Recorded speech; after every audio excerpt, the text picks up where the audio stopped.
अङ्गं हरेः पुलकभूषणमाश्रयन्ती भृङ्गाङ्गनेव मुकुलाभरणन्तमालम्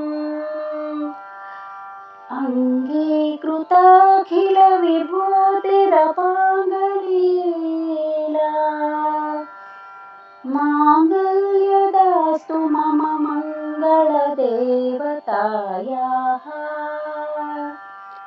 मुग्धा मुहुर्विदधति वदने मुरारेः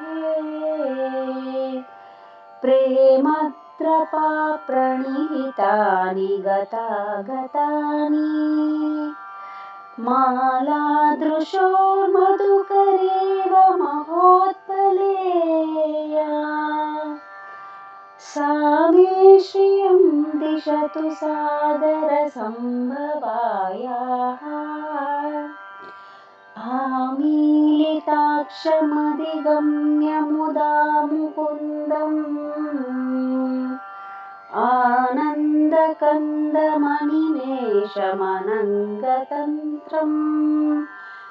आकेकरस्थितकनीनिकपक्ष्मनेत्रम् भूत्यै भवेन्मम भुजङ्गशयाङ्गनायाः बाह्वन्तरे मधुजित श्रुतकौस्तुभेया हारावळीव हरिनीलमयीं विभाति कामप्रदा भगवतोऽपि कटाक्षमाला कल्याणमावहतु मे कमलालयायाः कालाम्बुदाळिललितो रसिकैटभारेः धाराधरे स्फुरति या तटिदङ्गनेव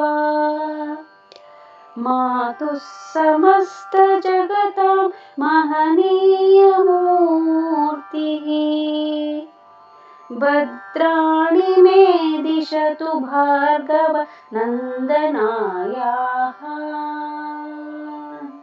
प्राप्तं पदं प्रथमत खलु यत्प्रभावात् माङ्गल्यभाजि मधुमातिनि मन्मथेन मय्यापतेत्तदिह मन्तरवीक्षणार्थम् मन्दालसञ्चमकरालय कन्यकायाः विश्वामरेन्द्रपदविभ्रमदानदक्षम् आनन्दहेतुरधिकं मुरविद्विषोऽपि ईशन्निषीदतु मयि क्षणमीक्षणार्थम् इन्दीवरोदर सहोदरमिन्दिरायाः इष्टाविशिष्टमतयोऽपि यया दयार्द्रा दृष्ट्या त्रिविष्टपपदं सुलभं लभन्ते दृष्टिप्रहृष्टकमलोदरदीप्तिरिष्टाम् पुष्टिं कृषिष्ट मम पुष्करविष्टरायाः दद्यादयानुपवनो द्रविणाम्बुधारा अस्मिन्न किञ्चन विहङ्गशिशौ विषण्णे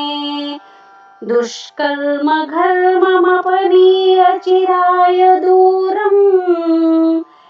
नारायण प्रणीनी नयनाम्बुवाहः गीर्देवतेति गरुडध्वज सुन्दरीति शाकम्भरीति शशिशेखरवल्लभेति सृष्टिस्थितिप्रलयकेलिषु संस्थितायै तस्यै नमस्त्रिभुवनैकगुरोस्तरुण्यै।